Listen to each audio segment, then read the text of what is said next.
We had another live one. My goodness, today is full of it. I was triggered. Let's talk. Oh wait, but first, wardrobe.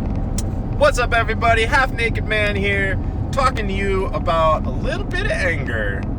Okay, seriously, I was triggered because I had a meeting tomorrow with a buddy and his brother backed out in a way that triggered me. Blows my mind. This is like a weird, twisted, last minute about face. Like, it would be really, really generous to call it wishy-washy.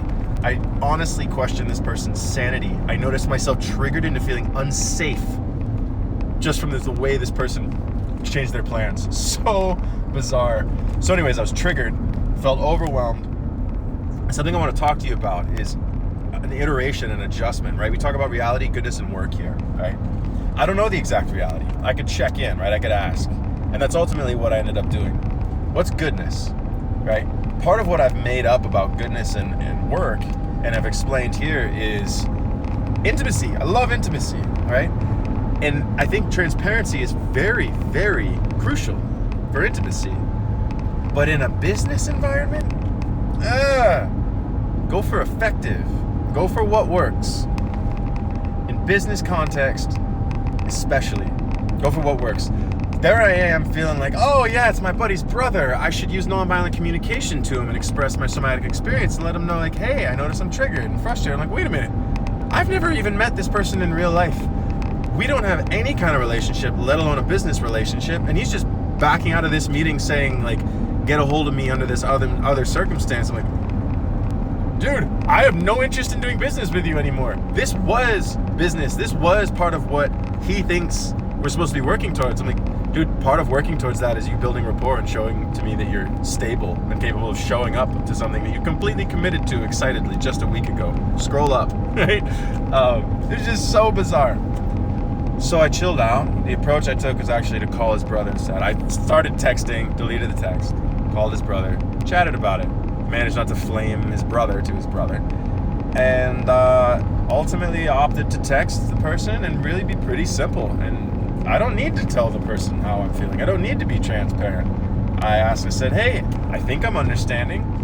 I believe that you committed to this a week ago, and I'm hearing now you don't want to do that anymore. Am I understanding that correctly?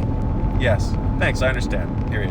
And now he's in like a tailspin. I can see him, not a totally emotionally reactive one yet. Like, he's not lashing out, but he's like trying to justify and explain himself on and on. I'm like, I keep watching myself feel compelled to read and respond and do something relational. I'm like, no, like, you're done. I'm done. Like, maybe I'll read your message, but what is wrong with you, man? You made a massive commitment, and now you're. I don't want to go into the details of how he pulled out. It was weird. It was really weird. So the big lesson from here is effectiveness in business. Definitely not transparency. And in life in general, that may be a good policy. Note, this does not mean lie. I'm not telling you to lie. Real Good did not tell you to lie. Real Good said, focus on effectiveness. It might be more important than transparency. In the case of healthy intimacy, you're probably less transparent than you should be. So let's be clear. If you want to be working on your relationship with your committed partner, and you want it to have healthy emotional intimacy, that's a different topic. Yes, we're getting into nuances. If you're confused, fine, hang on to your hat, ask me questions in the comments, I'll clarify for you. Hit that subscribe button and stick around. This is Real Good. It's going to keep getting better. I appreciate you. I'll see you again soon.